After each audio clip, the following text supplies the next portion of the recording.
Good day! Lulutuin natin ngayon ng isa sa mga favorite naming dish na ang tawag ay chopseuy. Complete food na ito dahil meron na itong meat, eggs, at veggies. Ito ang mga sangkap. Red bell pepper, carrots, cabbage, garlic, onion, chicken Knorr cube, chicken thigh fillet, broccoli, cornstarch, soy sauce, oyster sauce, salt and pepper, and quail eggs. Binoil ko muna yung mga itlog. Sinet aside, tas binabad ko sa ice cold water para madali nating mabalatan.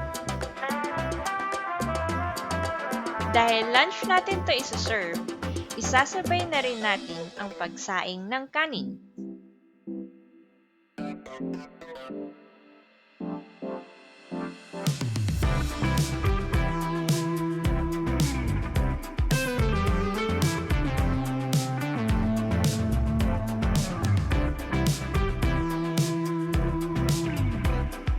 I-chop lang natin ang lahat ng ingredients.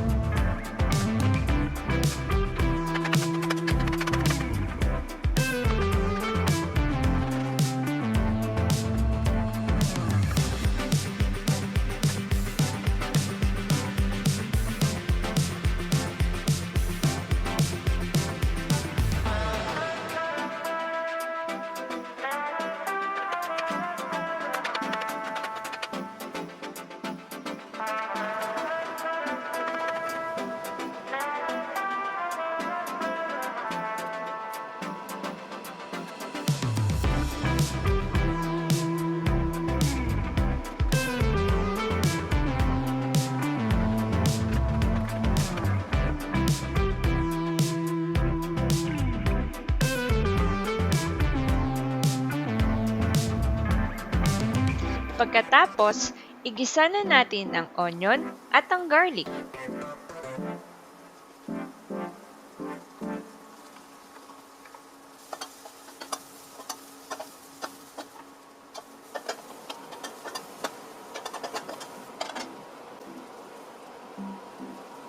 I-add ang chicken.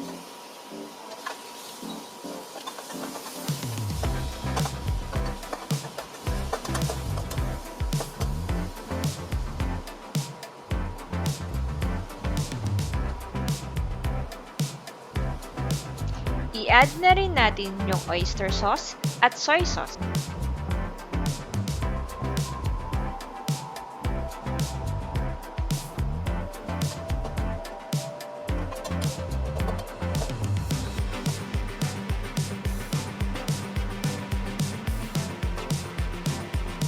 At water para mabawasan yung alat.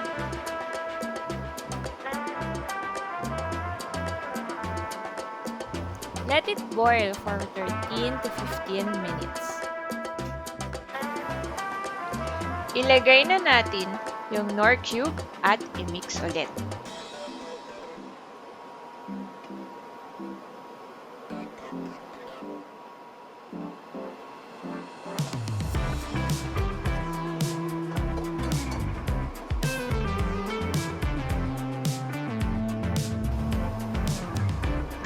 Ilagay na natin yung carrots kasi matagal siyang lumambot. Then, more carrots pa for good eyesight.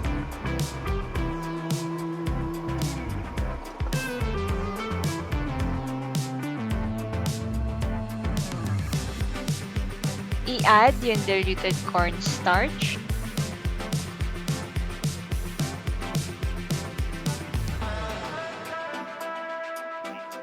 Tapos, i-mix na natin yung natitira nating gulay. Cover ulit for 7 to 10 minutes.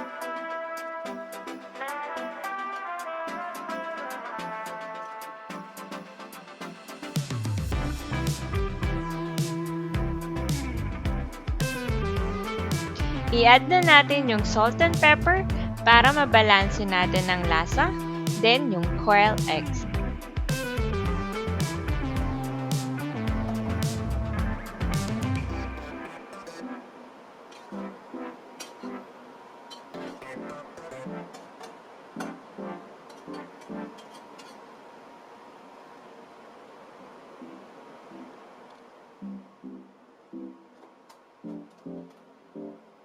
Optional lang, pero pwede din natin lagyan ng green onion para mas gumanda ang presentasyon ng ating dish.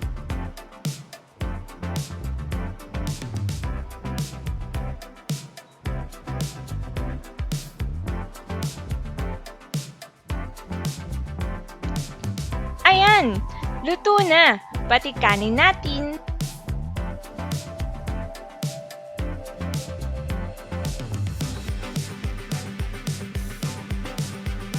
Thank you for watching! If you enjoyed this, please like and subscribe!